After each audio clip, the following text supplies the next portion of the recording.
Muy buenas tardes, muy buenos días a todos. Tenía muchas ganas de hacer este live con Néstor Vilches. Tuvimos la bendición de conectar hace un par de meses y de conocer la labor que ellos están haciendo en Estados Unidos. Nos une a Néstor y a mí, además de la fe, una obsesión casi por entender el comportamiento humano, por estudiar, por aprender, y nuestra primera conversación fue un completo de cuestiones antropológicas y sociológicas centradas sobre todo en esas creencias y condicionamientos culturales que hacen que no aportemos todo el valor que hemos venido a aportar, que no cumplamos con ese plan de vida que hay para nosotros y que impidan que pongamos esos dones que traemos al servicio de los demás. Néstor, bienvenido y muchísimas gracias por esta conversación. Gracias a ti, Sanami, muchas gracias. Bueno, una oportunidad de oro para mí hoy poderme dirigir a la audiencia, sobre todo los profesionales que están en Madrid, y bueno, espero que podamos llevar una buena conversación, y sobre todo en atención a todo ese público que está esperando, ¿no? Nuevas cosas y nuevos enfoques, ¿no? Para poder avanzar y continuar. Así es. Tú, por el lugar en el que vives, que es en Estados Unidos, estás en contacto con una realidad que quizá en Europa se nos hace lejana, pero que si la aterrizamos un poquito nos damos cuenta de que no está muy distante de muchas cosas que sentimos. Tú en Estados Unidos ayudas a personas, principalmente de Latinoamérica, a validar sus estudios y su formación y su conocimiento para que puedan aportar valor en la sociedad norteamericana con eso que traen. Y me parecía súper interesante porque hablando contigo, uno pensaría que esas personas que llegan a Estados Unidos con una formación, con un capital profesional que aportar, si no lo hacen es porque no pueden de manera material, pero tú me contabas que hay mucho ahí también de creencias limitantes. Sí, yo pienso que realmente lo que yo promuevo y defiendo es la educación para el desarrollo. Lo que he Ujú. tratado de hacer durante toda mi carrera ha sido crear espacios de discusión en donde podamos llegar digamos, a lugares en los que no solamente consideremos el contenido o la capacidad intelectual que cada uno tenemos, sino también cómo podemos nosotros generar esos nuevos procesos de pensamiento que nos llevan a entender mejor las cosas. Yo creo que en la etapa en la que estamos viviendo hoy en día, todos esos modelos de desarrollo profesional que yo he tenido, digamos, la oportunidad de aplicar con latinoamericanos aquí en los Estados Unidos, están basados principalmente en esa idea de poder hacer la aplicación de la educación a través no Mm, solamente de la educación por ir a la escuela, sino la educación realmente formal, la aplicación digamos, del conocimiento científico para el desarrollo. Eso es lo que ujú. yo creo que se ha dejado de lado en muchas de las personas que a veces tienen fuera de los Estados Unidos la percepción de que los Estados Unidos es un país difícil en cuanto al desarrollo profesional, que todas esas creencias que a veces se han hecho como que patentes en el hecho de únicamente poder ver el desarrollo a través del aspecto económico, es decir, venir a los Estados Unidos eleva la capacidad de que cualquier persona pueda tener acceso a dinero, a bienes y servicios de calidad de manera muy rápida, pero se deja de un lado ese valor que tiene la capacidad intelectual de muchos profesionales, y creo que los modelos que se han aplicado sobre digamos, ese gran número de profesionales que han venido aquí a los Estados Unidos, diría yo, en los Mm. últimos 30, 40 años, ha sido sesgado desde el punto de vista únicamente de concentrar el hecho de venir aquí únicamente por venir, y no considerar el valor que tiene la educación para el desarrollo. Eso es lo que principalmente trato de explicar, y en lo que me he dedicado, bueno, por casi ya 23 años de carrera. Vamos a hablar de cifras, Néstor. ¿Cuántos latinoamericanos se estima que hay en Estados Unidos ahora mismo? La población de latinoamericanos está cerca de 19 millones, el último censo, y está proyectado de que para el año 2050 ese número va a tomar casi parte del 30% de la población de los Estados Unidos. Es decir, es una masa, digamos, de minoría inmigrante desde el punto de vista de la construcción social de la realidad de los Estados Unidos va a crear un impacto que ya lo podemos ver en muchos espacios, ¿no? Hay muchos, digamos, bueno, el secretario de Estado que acaba de nombrar el nuevo presidente es Mm, de ascendencia latinoamericana. Y bueno, y vemos eso en muchos espacios, mucha influencia. Y es algo importante a considerar, porque a pesar de que la minoría más grande de inmigrantes en los Estados Unidos es la latinoamericana, es la que mm, menos se desarrolla. Es decir, nosotros tenemos quizás una deuda muy grande de desarrollo que quizás viene de nuestros propios entornos de procedencia, ¿no? En Latinoamérica tampoco hemos logrado desarrollarnos y parece que aquí, a pesar de tener unas condiciones mucho mejores, no lo estamos haciendo. Y es allí donde tal vez es necesario crear esos espacios de entendimiento, como te dije anteriormente. mm. Porque, si bien el porcentaje, con respecto a la población estadounidense de latinoamericanos es alta, ¿cómo se refleja luego eso en puestos directivos, en crecimiento profesional, en las altas esferas profesionales? Bueno, yo pienso hasta ahora, recuerda que estuvimos hablando un poquito antes, fuera de cámara, el tema del cambio de paradigma, ¿no? Lo Sí. que se ha venido tratando de resolver. Y es quizás un aspecto que hay que abordar de forma quizá digamos, muy multidisciplinaria. Una Mm, digamos, de las razones que yo esgrimo cada vez que tengo que hablar sobre esa desigualdad que puede existir entre la participación de latinos en puestos de dirección o en puestos de liderazgo en los Estados Unidos o en cualquier otra parte, uno lo puede también replicar a otros grupos minoritarios, como el caso mm, de las mujeres o el caso de algunas personas de otras etnias o de otras, digamos, de otros orígenes.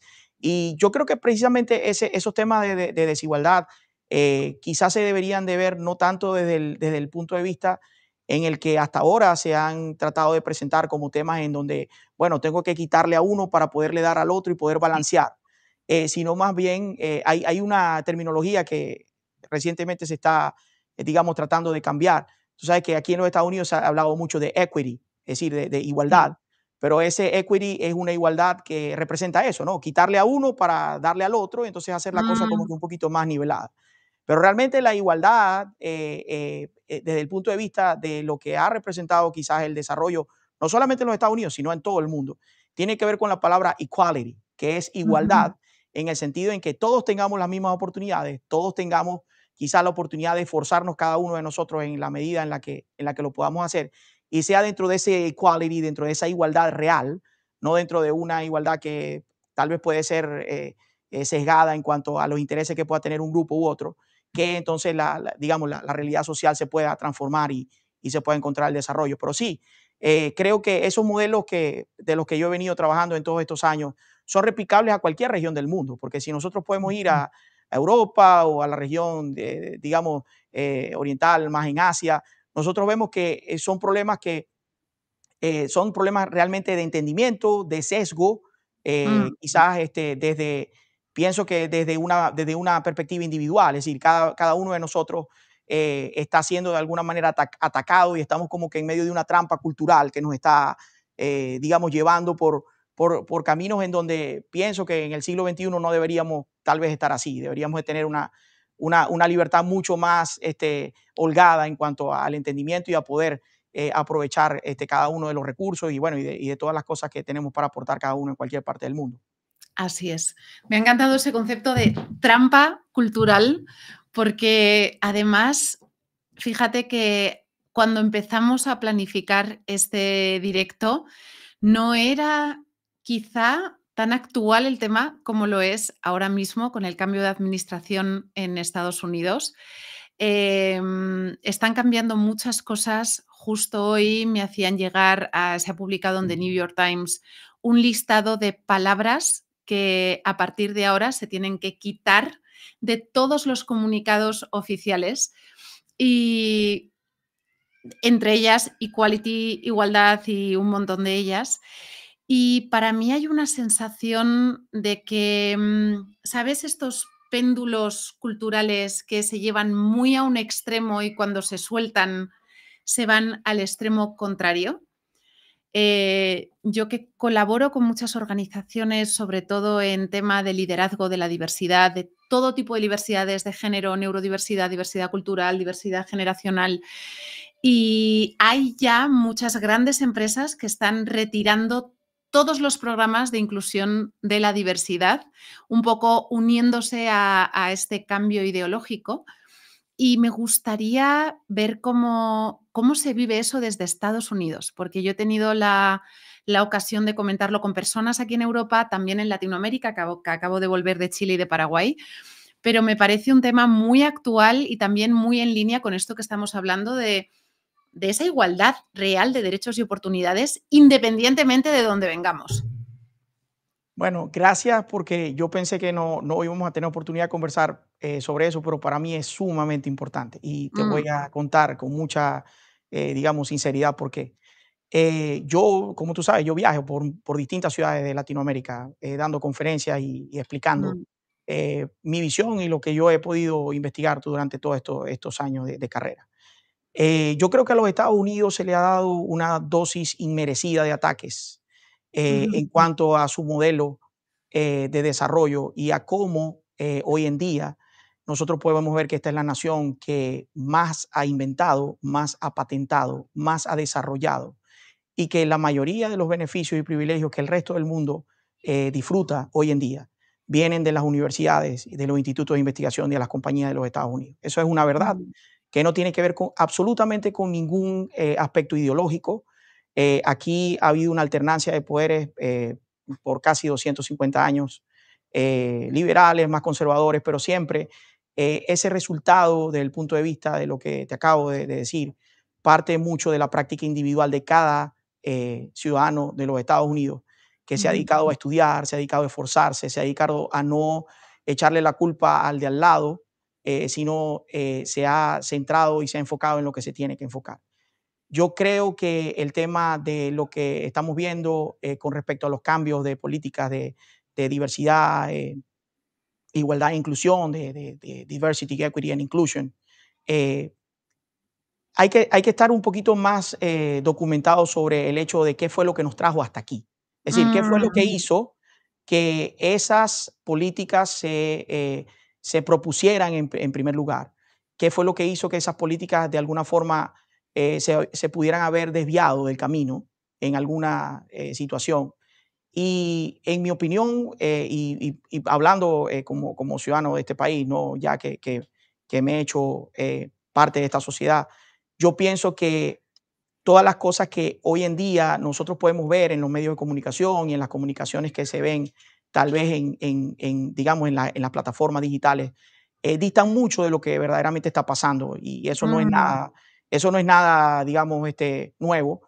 Nosotros sabemos que a la hora de nosotros ir al piso de trabajo, nos damos cuenta que muchas de las cosas que nosotros estamos viendo, quizás el impacto mediático no es tan consistente con lo que está ocurriendo en la realidad. Ahora, yo sí creo que existe una necesidad de replantear y de hacer un diálogo, digamos, nuevo. Eh, lo que ha pasado aquí no es que hubo una dinastía y de repente le entregaron el poder a un rey. Aquí el pueblo americano votó por un presidente, como se vota en todos los países del mundo. Votaron por un discurso que les gustó y que mm. eso de alguna forma representa y debe ser escuchado en el resto del mundo con respecto a lo que significa cualquier cambio desde el punto de vista del discurso, de las acciones y también de la manera de relacionarse los Estados Unidos ahora con los otros países. Ahora, la buena noticia, ¿cuál es, Isanami? Que dentro de 4 años hay otro presidente Mm, y dentro de 4 años más va a haber otro presidente. Y va a haber dentro de 4 años otra Isanami, va a haber dentro de 4 años otro Néstor, va a haber dentro de 4 años otra audiencia a la que nos estamos dirigiendo hoy. Y nosotros tenemos la oportunidad cada día de poder renovar cada espacio de discusión, de entendimiento y sobre todo hacerlo. Y es una de las cosas que más creo que ha impactado en todo esto que estamos conversando, hacerlo desde la cosmovisión eh, de procurar el bien colectivo. Es decir, nosotros estamos muy ensimismados en nosotros, es decir, estamos pensando mm, únicamente en cómo me afecta a mí la política de inclusión y el cambio que está dando el presidente Trump y qué es lo que está haciendo en mi trabajo, en mi entorno, pero si nosotros no, nos enfocamos más en cómo podemos nosotros generar bienestar colectivo y cómo nosotros podemos hacer que los demás estén mejor y para nosotros están mejor, sin pensar en ideologías políticas ni nada que tenga que ver con temas partidistas. Yo pienso que eso es algo que los profesionales que nos están escuchando, tú, yo, mm, como te dije hace rato, parte de una camada de intelectuales que estamos por ahí todavía luchando por cambiar algunas cosas que no se han dicho de la manera en la que se deben decir. Yo pienso que ujú. es en esa capacidad de nosotros como profesionales que tenemos la oportunidad de generar cambios más allá de lo que puedan decir los discursos políticos o la tendencia de un lado y de otro. Así es. Y es súper interesante porque me encanta este enfoque que estás dando de asumir la responsabilidad individual en los cambios colectivos. Hemos perdido a Néstor, pero sigo hablando hasta que vuelva a aparecer. Pero me encantaba esto que decía Néstor de asumir la responsabilidad individual frente a los retos colectivos. El otro día en Chile tuve la oportunidad de tener una conversación con Alexis Cami del Observatorio del Bien Común y hacía, ya ha vuelto Néstor, justo. Sí, estábamos, es que estoy en un estudio, me siento como, estoy en un estudio, tengo un personal increíblemente profesional y muy atento y me están haciendo un pequeño cambio en el monitor, pero ya estamos de Ah, vuelta. nada, Te buenísimo. estaba escuchando perfectamente, Isa. Ah, perfecto, pues continúo. Y fíjate que Alexis hacía una reflexión muy interesante y él decía que hay como tres agentes en la sociedad. Tenemos a la política, tenemos a la sociedad civil y tenemos a las empresas.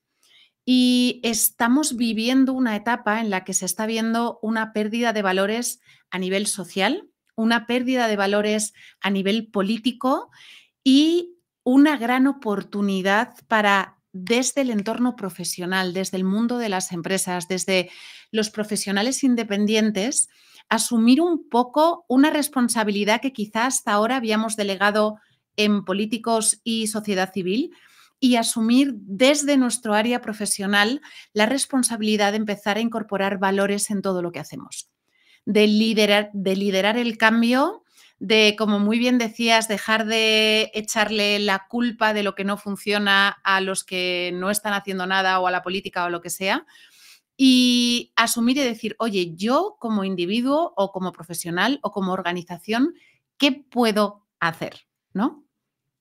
Ese señor es mi amigo, si dijo eso, desde ya. No lo conozco, Es pero maravilloso. envíale Alexis es saludos y me maravilloso. contenta mucho saber de que hay mentes, digamos, que estamos en sintonía, ¿no? En ese tipo Mm, de observaciones. Y una de las cosas, Isanami, por ser bastante concreto, eh, lo que nos trajo a nosotros hasta hoy aquí, este equipo con el que nosotros estamos transmitiendo, mm, toda la capacidad, por ejemplo, que tú has tenido como antropóloga, como conferencista, como desarrolladora de organizaciones, todas esas capacidades han sido producto de la aplicación del conocimiento científico que mm, únicamente, escuchen bien esto, únicamente se obtiene a través de una formación en un ambiente académico serio. mm, Eh, Lastimosamente, nosotros no podemos y no hemos encontrado la forma, y tú eres mucho más experta en eso que yo, de nosotros poder entrenar nuestro cerebro, generar procesos de pensamiento que se alineen a una capacidad parecida, sino a través de una formación profesional. Lo que uno aprende en la universidad no es el contenido. Lo que uno aprende en la universidad es un gimnasio del cerebro en donde te entrenan para que luego que te recibes de profesional, de manera ujú. automática, cuando tú estás frente a un problema, tu cerebro automáticamente comienza a aplicar el método científico. Y eso es lo que se diferencia del resto de los ataques que la educación está recibiendo con respecto. Yo estoy de acuerdo que nosotros podemos tener acceso a redes sociales y entrenamiento y todo ese tipo de cosas, pero es esa aplicación del conocimiento científico lo que este amigo de Chile está de alguna forma promoviendo, ¿no? Mm, Eh, el profesional dentro del mercado laboral, Isanami, el profesional ha sido de alguna forma escondido detrás de la figura del trabajador. Y eso es realmente, voy a utilizar parte, porque tú utilizas mucho la palabra brutal, eso es criminal. Eso es criminal. ¿Y por qué es criminal? Porque en el mercado laboral existen, están los empleadores, que son los que ponen el riesgo, y los que ponen el Mm, dinero para desarrollar una idea o una empresa.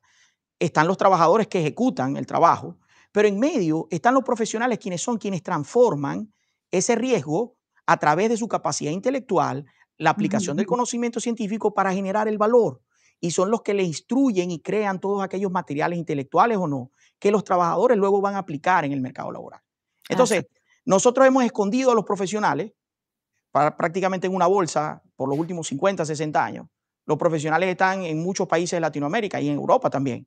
Están de alguna manera así como escondidos, como que pensando con una baja autoestima profesional de que haber estudiado no vale la pena, porque si una persona está en una aplicación de Uber o está haciendo otra cosa, gana lo mismo que el profesional. Y Mm, nosotros de alguna forma hemos sido copartícipes de esa forma de ver el valor de la capacidad de los profesionales, porque el acceso a las nuevas tecnologías nos ha hecho pasar a muchos de los que no somos expertos en muchas áreas como expertos. Entonces, nosotros estamos ahora prácticamente en una trampa en la que, y por eso hablaba de una trampa cultural, estamos en una trampa en la que nos está de alguna forma queriendo decir toda esta hiperinformación que tenemos de que ya la academia y ya los profesionales no hacemos falta. Pero el mm, tema es que de haber llegado a este punto, ¿cómo vamos a continuar? ¿Qué es lo que hay por delante? Y mm. lo que hay por delante no es nada más que repetir lo mismo que es lo que nos ha traído hasta aquí. Aplicar el conocimiento científico una y otra y otra y otra vez para generar valor y que ese valor se convierta en desarrollo en cualquiera de los espacios donde nosotros hagamos vida. Así que ese señor, envíale mis saludos, es mi amigo desde ya y ojalá que bueno, pueda tener algún tipo de conversación con él en el futuro si Dios permite. Os pondré en contacto, porque la verdad que están haciendo un trabajo en Chile hermoso de alinear a las organizaciones con unos valores básicos que permitan que no sea solo un lugar para ganar dinero, sino un lugar para generar un bien común. Eh, Estabas hablando del método científico y me estaba acordando de que hace unos días leí una publicación en la que se hablaba que estamos viviendo una especie de cambio de paradigma cultural en el que hasta hace muy poco la frase era pienso, luego existo. Y esa Ujú. racionalidad, ese método científico, era la base que justificaba muchas de las cosas que hacíamos y que ha sido sustituida por siento, luego existo. Este visibilizar las emociones, este empezar a trabajar la inteligencia emocional, que es algo muy necesario, da la sensación de que nos ha llevado al otro extremo en el que ahora las emociones están por encima de la realidad. Y esto se está viendo también mucho en el mundo profesional. Muchos de mis clientes, muchas de las empresas con las que colaboro, están pasándolo realmente mal con las nuevas generaciones porque han crecido dándole tanta importancia a la emoción y a los sentimientos que esta que ahora llaman generación de cristal, pues, por ejemplo, todo lo que tiene que ver con el esfuerzo o todo lo que tiene que ver con ese desarrollo que implica recibir a veces un feedback negativo, que alguien te diga, oye, Néstor, está muy bien, lo único, esto si lo puedes hacer un poco más así alineado, tal. Entonces, esas emociones y ese siento, luego existo, está teniendo un impacto tremendo en las organizaciones y tremendo en la cultura, porque está haciendo que en muchos casos la ideología o los sentimientos se pongan por encima de el esfuerzo, el raciocinio y el avanzar, ¿no?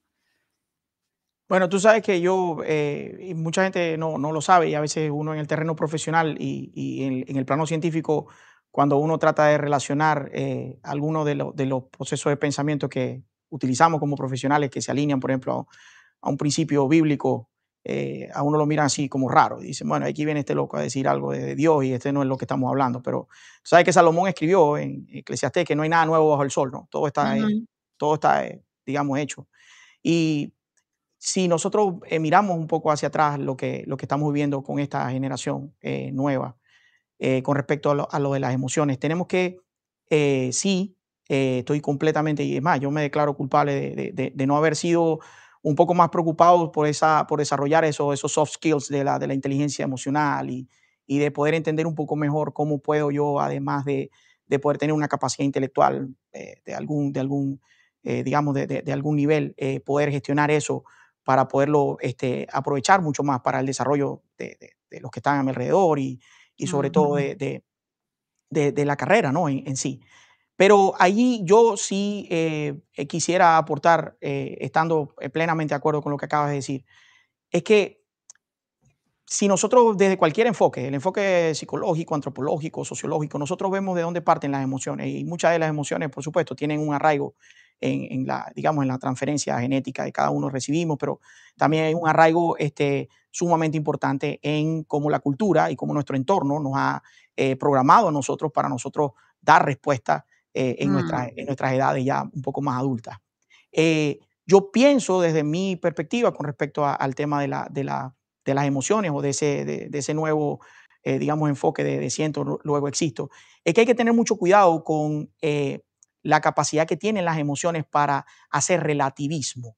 Porque cuando nosotros entramos en el relativismo y nosotros queremos emocionalizar todo, entonces allí estamos entrando prácticamente en un terreno un poco peligroso. Como creo que aprendí una palabra nueva viendo tu video, es un melón. Eso ustedes dicen así, ¿no? Eso es un melón. En España Es sí, un, Sí, un es un melón. melón, querer emocionalizar todo, porque nosotros obviamente tenemos que entender que muchas de esas emociones creadas sobre una generación son producto del impacto que ha generado la misma cultura. Entonces, Así es. se trata como digamos, de cómo puede ser, por ejemplo, un arma, un cuchillo en las manos de alguien, ¿no? Puede ser para un carnicero, puede ser para una persona que vaya a hacer algo que está mal, ¿no?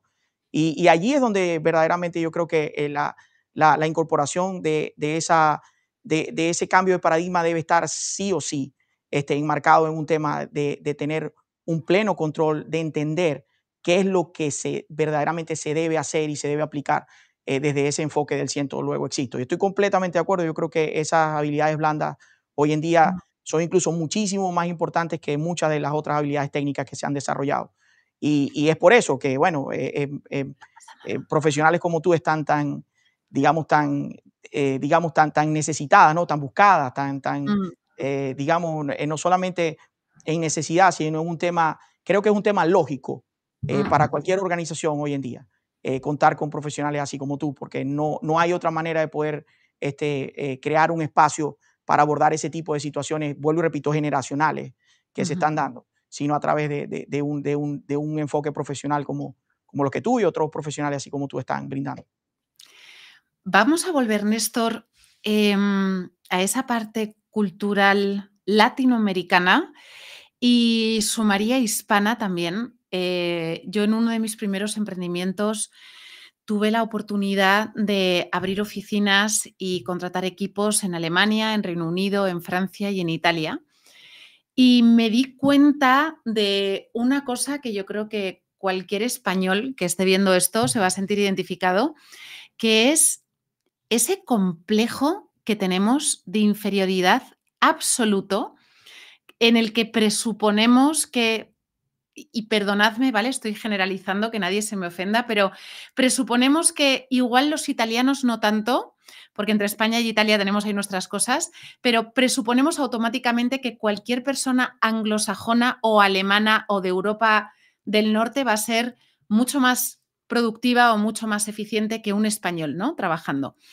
Y yo tenía esa creencia, ese sesgo cultural, y cuando empiezo a colaborar y a contratar personas en Alemania y en Reino Unido, de lo primero que me di cuenta fue de, oye, no tenemos de nada de lo que sentir vergüenza nacional, estamos igual de preparados, tenemos las mismas ganas y la misma capacidad que puede tener un alemán, un sueco, un inglés, o estoy poniendo referencias, ¿no?, que tenemos los españoles. Y sin embargo, al contrario, esta cosa europea desde el privilegio europeo, desde esta superioridad de formar parte del viejo continente y desde cómo se representa muchas veces a Latinoamérica en los medios europeos, este último año ha sido una bendición de aprendizajes continuos, de empezar a colaborar y a trabajar con personas en Latinoamérica y darme cuenta de que por lo menos los españoles tenemos muchísimo, muchísimo que aprender de los latinoamericanos. Muchísimo. Bueno, yo, de hecho, he visto algunas personas discutiendo incluso lo que me lleva a mí ahora a Madrid. Ujú. No es algo de casualidad, no es que yo estoy tratando de, digamos, de invadir un terreno que no es mío. De hecho, si tú me ves a mí, y espero que tampoco nadie se vaya a ofender con lo que voy a decir, yo nací en Venezuela, pero mis abuelos eran españoles, es decir, yo fui un español que nació allá, realmente, desde el punto de vista racial. Es decir, yo Ujú. no tengo realmente mucha, tengo mi sangrita ahí mezclada de lo que se mezcló allá, ¿no? Pero nosotros heredamos el hecho de ser latinos, ¿no? Y hay unas discusiones con esos términos, que si es hispano, que si es latino, pero realmente nosotros estamos en presencia de una, digamos, de un parecido con un arraigo cultural bastante, digamos, identificable, en donde se habla de Latinoamérica y de Latinoeuropa, ¿no? Es decir, hay una Europa latina también. Sí. Y esa Europa latina es principalmente aquella de la que nosotros heredamos muchas digamos, de las maneras que nosotros tenemos hoy en día como forma de interacción social. Yo diría que esa diferencia que tal vez en Latinoamérica y en la Europa latina también se ve con el resto de los países que no son de, digamos, de origen latino, tiene que ver con el hecho de que nosotros de alguna forma hemos, decía un sociólogo venezolano muy famoso, hemos estado expuestos a ambientes en donde tenemos la necesidad de resolver urgencias, ¿no? El rigor de la urgencia. Es Mm. decir, nosotros hemos estado siempre expuestos quizás a un nivel muy alto a tener que resolver. Y Ujú. allí, por ejemplo, en tus conferencias y todo lo que estás haciendo en Latinoamérica, te vas a dar cuenta que cuando tú analizas los procesos de pensamiento de los profesionales latinoamericanos, te das cuenta que muchos de ellos desarrollan competencias muy por encima de profesionales de otros lugares, Sí. precisamente por esa exposición que tienen a sus ambientes y al rigor que les presenta la urgencia de tener que resolver una limitación. Y Ujú, ujú. eso tú lo puedes ver igualmente en España, y si tú contrastas, por ejemplo, la realidad de España con el resto de Europa, tú puedes ir tal vez a hacer una anamnesis de toda la historia, de lo que le ha tocado duro a España, lo que ha tocado digamos, en sus conflictos internos también, desde el punto de vista de sus identidades y del reconocimiento de cada uno y de otro. Y es en esa lucha con esas limitaciones que existen una gran cantidad, digamos, de competencias que se desarrolla que no se ven. Eso no se escribe en una hoja de vida, eso no, normalmente no se identifica tan fácilmente si no hay digamos, un aporte en cuanto al hecho de poder estudiar de manera precisa ese tipo de resultados. Y eso es lo que uno ve en Latinoamérica, y creo que te debes estar dando un banquete especial si andas por Latinoamérica con tantas realidades, tantas personas que te vas a encontrar muy valiosas. Mucho. Y lo mismo pasa con el hecho, los sesgos que han tenido tal vez los latinoamericanos con el hecho de ir a España o de ir a otro país europeo o incluso los mismos Estados Unidos. Ha sido tremendamente, digamos, claro que haya podido abrir ese tema, porque eso nos pone a nosotros enfrente de esa idea de poder considerar que son los sesgos y es esa trampa cultural que Mm. de alguna manera uno no sabe en qué momento del tiempo las cosas se comienzan a, digamos, a desviar y comienzan a crear quizás un sistema de creencias que está muy alejado de lo que verdaderamente representa en la realidad. Así es.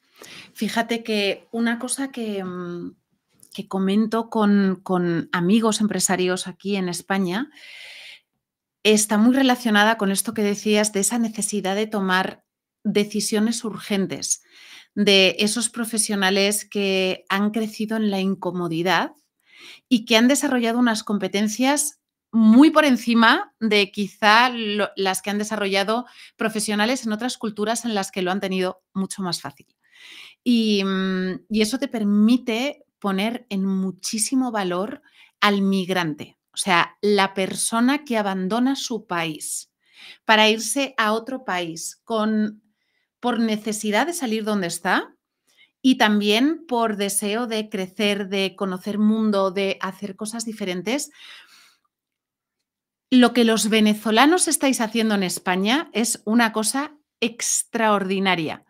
De hecho, me preguntaban y esto ya es una opinión mía personal, pero me preguntaban mucho en Latinoamérica cómo de racistas somos en España. Y fíjate, yo creo que España es un país racista, pero sobre todo es clasista. Y esta última oleada, principalmente de venezolanos que ha llegado a España con un hambre, unas ganas de hacer cosas, unas habilidades desarrolladas en la incomodidad que han sido, bueno, emprendedores espectaculares, están dándolo absolutamente todo, han, han cambiado mucho el sesgo que teníamos los españoles hacia los latinos y ha hecho que les empecemos a mirar como, cuidado con los latinos, que estamos empezando a darnos cuenta que nosotros desde nuestro privilegio no hemos desarrollado muchas de las habilidades que ellos traen desarrolladas desde la incomodidad y esa necesidad de tener que tomar decisiones muy rápido. ¿Pasa lo mismo en Estados Unidos? Por supuesto que sí. De hecho, voy a poner un ejemplo. Yo estoy ahora en un estudio que el director y el personal es venezolano. Y tal vez sin ánimos digamos, de ofender, ¿no? Siempre que uno habla públicamente, mucha gente tiene tal vez la tendencia a poderse ofender. Pero fíjate, lo que tú estás hablando de Venezuela es un tema que se puede explicar desde el punto de vista de lo que Venezuela ha representado como país y sobre todo la identidad que ha adquirido a partir de la diferencia que tiene en su capacidad de producción. Tú sabes que el tema de poder generar valor, tanto el valor económico como el valor intelectual, proviene principalmente de la capacidad que tengan los países de producir. Y eso es un marcador que se ha estudiado durante muchos años. Es decir, no solamente la cantidad que se produce, sino la capacidad que existe para producir. Nosotros vemos países, por ejemplo, los países árabes, que son estas economías emergentes. Esos son países que tienen mucho dinero, pero su capacidad de producción es muy reducida. ¿Por qué? Porque toda la tecnología es gringa y no tienen capacidad de producir. Ahora, en Venezuela, ¿qué fue lo que ocurrió? En Venezuela, los americanos, y hablo de Estados Unidos, ¿no? Los americanos entraron en una época a principios del siglo XX, comenzaron a desarrollar la industria petrolera de forma muy sostenida. Eh, Venezuela ha sido un país que tiene la capacidad, siendo un país pequeño geográficamente, ha tenido la capacidad en algunos años de reportar, digamos, ingresos económicos y un progreso económico por encima de países desarrollados en el mundo.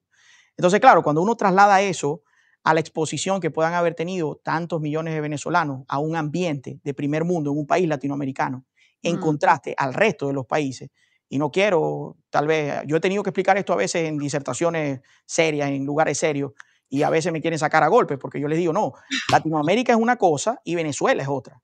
Porque si nosotros estudiamos el caso venezolano es un caso único dentro de una gran cantidad de naciones. Saludos, ¿cómo que le llamas tú a los bebés, los enanos, no?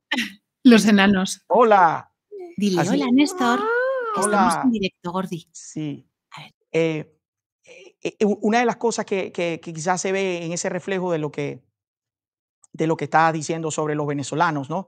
Que van aquí en Estados Unidos, fíjate, yo me siento sumamente confiado y sumamente bien atendido. Y sé que tengo aquí en el estudio donde estoy personal que está sumamente capacitado solamente porque sé que la exposición que ellos han tenido del entorno de procedencia donde ellos vienen, que es el entorno de procedencia de Venezuela, ellos han estado expuestos a una gran cantidad de experiencias que le han formado unas competencias que están muy por encima de lo que se pueden haber formado en cualquier otro país latinoamericano. Y eso es lo que se ve. Tal vez en España hay inmigración de Colombia, de Argentina, de otros países. Y no se trata de tal vez hacer un menosprecio del esfuerzo que pueden hacer las otras nacionalidades. Pero eso que ustedes pueden observar y que se observa también aquí en los Estados Unidos, sobre la calidad, digamos, de las competencias que han desarrollado los profesionales y muchas personas que vienen de Venezuela, tiene ese arraigo en todo eso que esas personas han podido adquirir a partir de ese ambiente y de ese entorno cultural que digamos, se produjo a través de esa capacidad de producción que pudo haber desarrollado Venezuela a raíz de su realidad, pues desde el punto de vista de sus riquezas y todo lo que ha representado la historia de Venezuela, ¿no? En el siglo XX principalmente. Para ir terminando, te quiero hacer una pregunta. ¿El sueño americano sigue siendo real? ¿Sigue siendo posible? El tema de que el sueño americano, y ahí es donde yo quisiera en la conferencia Brain Movers que voy a hacer ahora el próximo 27 de marzo, quisiera explicar desde lo que yo he podido acumular en mi experiencia. Primero, hay muchas personas que llegan a los Estados Unidos buscando el sueño americano, pero no saben qué es. No saben qué es. Mm, Piensan que el sueño americano es tener un coche, como dicen ustedes, o piensan que es tener un trabajo, pero realmente el sueño americano y lo que los americanos han querido hacer para su propia gente ha sido el hecho de poder vivir en libertad, de poder tener la oportunidad, lo que hablábamos al principio, la igualdad. Aquí en la Declaración de Independencia de los Estados Unidos se dice algo que tal vez no es muy consistente con la aplicación práctica, pero que se habla de pursuit of happiness, es decir, de perseguir la felicidad. Y perseguir la felicidad no quiere decir que todo el día nosotros vamos a estar contentos, pero sí de tener un nivel de vida y de bienestar que sea lo suficientemente cónsono con el esfuerzo que hace cada persona. Esa es una de las cosas que tal vez se debe entender más del sueño americano. No se trata de que el sueño americano represente ser rico o de que represente tener quizás una posición por encima de los demás. El sueño americano es vivir bien en todo sentido, mm, es decir, que la vida no solamente se concentre sobre lo económico, lo profesional, sino que la vida es nuestros hijos, nuestra familia, nuestro trabajo, nuestros amigos, la carrera, el dinero, y todas esas áreas deberían estar en una condición de bienestar lo suficientemente, digamos, vamos a hablar en algunos de tus términos, lo suficientemente pacificadora como para que mm. la persona pueda sentirse pleno. Y eso es lo que realmente representa el sueño americano, más allá de aquello de venir a una nueva tierra y bueno, y superar los problemas económicos o sociales que se traen de otros lugares. Eso es lo que creo y la respuesta es que sí, por supuesto que es posible. Y el sueño americano no solamente es posible aquí, el desarrollo es desarrollo en cualquier parte del mundo, Isanami, en Sí. cualquier parte del mundo, en cualquier parte del mundo. La diferencia de lo que nos está a nosotros trayendo a Madrid a conversar con los profesionales es que existen profesionales que tal vez han alcanzado un techo en el mercado Mm, laboral de España y que no es por el hecho de que si vienen a los Estados Unidos van a terminar su vida aquí. Pueden venir y pueden desarrollar muchas cosas en algunos años, en algún tiempo, y pueden volver y pueden irse incluso a otro país. Es decir, nosotros no tenemos que ver el venir a Estados Unidos como un adiós para siempre y las personas se van a encerrar aquí, más nunca van a poder volver a sus países. Eso es algo de lo que yo quisiera tratar digamos, de ganarme la oportunidad de que la audiencia que esté ahí en la conferencia escuche y que lo escuche desde una perspectiva profesional, desde el enfoque científico. Y como dices tú, que ¿cómo es que 50 no, son cuentos, ¿no? Es decir, hay que ver cifras. lo que no son Eh, cuentas, son cuentos. lo que no son Totalmente. cuentas son cuentos, eso, ese es el eslogan. Sí, hay que ir a mostrar las cuentas y sobre todo mostrar las cuentas en un ambiente distendido, en un ambiente en donde nosotros podamos tener una conversación que no solamente sea lo que yo diga, sino lo que nosotros podemos probar desde el punto de vista de la evidencia. Y que Mm. bueno, que cada quien pueda, le podemos dar la libertad de que cada quien forme su entendimiento y que genere un proceso de pensamiento nuevo a partir de esa información. Así que vamos a estar allá creo que el espacio se llama Bertelsmann, que está ahí Bertelsmann, sí, en la está calle de... cerquita del Retiro, está cerquita de Sí, Retiro. Sí, exacto. justo. Vamos a estar ahí el día 27, eso va a ser en la tarde, va a ser el horario vespertino, por ahí sobre las 6 de la tarde vamos a estar allí, si Dios permite. Así que, bueno, muchas gracias. Yo Nada, un estoy placer. muy, estoy muy complacido porque pensé que el live iba a ir más de muchas otras cosas, pero creo que bueno, tenerte a ti y toda digamos, tu experiencia y tu dedicación en todos estos temas ha sido de verdad de un gran impacto esta tarde, así que te agradezco mucho. Yo creo que ha sido una conversación súper interesante. A mí me ha resultado muy enriquecedora el poder aprovechar todo ese conocimiento científico y sociológico que tienes sobre sesgos, sobre cultura, sobre ese concepto de trampa cultural que hemos estado hablando, que ha sido para mí súper, súper enriquecedor. Y ahí queda la invitación, 27 de marzo en Madrid, una conferencia de Néstor Vilches en el espacio Bertelsmann. Tenéis en los comentarios, Roxana ha compartido el link por si os interesa. Y lo dicho, Néstor, un absoluto placer. Gracias por Igualmente. tirarte a la piscina, como decimos en España, y abrir melones de temas quizá un poco delicados, con una diplomacia y, vamos, un saber estar maravilloso. Nada, muchísimas, muchísimas gracias. Mira, nos pregunta María Carolina si va a quedar guardado. Sí, María Carolina, va a quedar grabado, guardado en mi perfil. Vais a poder volverlo a ver si os habéis incorporado a la mitad, si os habéis tenido que ir, lo vais a poder ver cuando queráis y vais a poder disfrutar todas las veces que queráis de esta conferencia tan interesante que hemos tenido con Néstor. Muchísimas gracias, Néstor, Gracias a ti, Sanami. por tu tiempo y nos vemos prontito en Madrid. Nos vemos prontito en Madrid y muchas gracias a ti. De verdad, para mí, lo que quiero dejar como final, si puedo y se me permite, es que la razón por la que nosotros estamos aquí hoy en día es porque nosotros estamos persiguiendo un propósito superior que a veces no podemos ver. Mm, Y tal vez esos sesgos de entendimiento nos están quizás atrapando hacia un lugar y queriendo enfocar lo que nosotros estamos haciendo hacia un lugar en donde no está alineado con ese propósito. Y de eso es lo que nos tenemos que preocupar, porque al final del día, un día vamos a estar en otro lugar, nos vamos a ir todos de aquí.